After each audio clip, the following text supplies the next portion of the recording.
entrepreneur down in Brazil who was involved in a titanic struggle for control over Brazil's largest retailer with a French partner. And when I sat down with him, I said, I heard his story. I said, but what do you want? What do you really want here?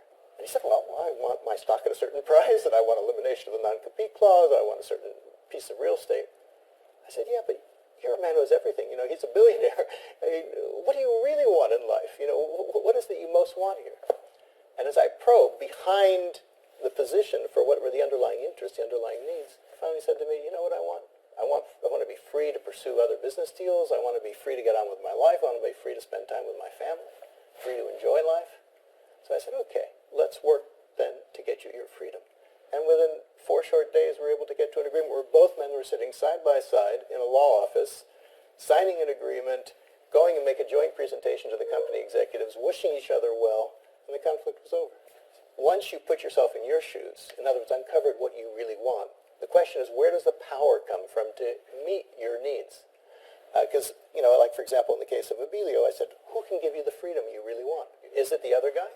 Are you really his hostage? As Abílio thought about it, he said, you know what? I can give myself that freedom first.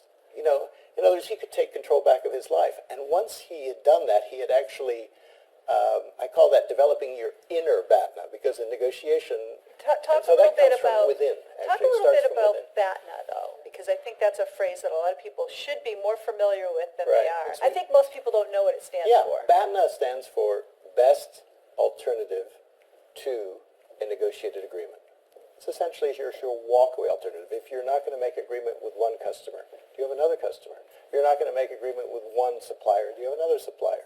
In other words, it's having that alternative. It's asking yourself before you go into the negotiation, what am I going to do to satisfy my interests, meet my needs, if for some reason I'm not able to reach agreement with the other side?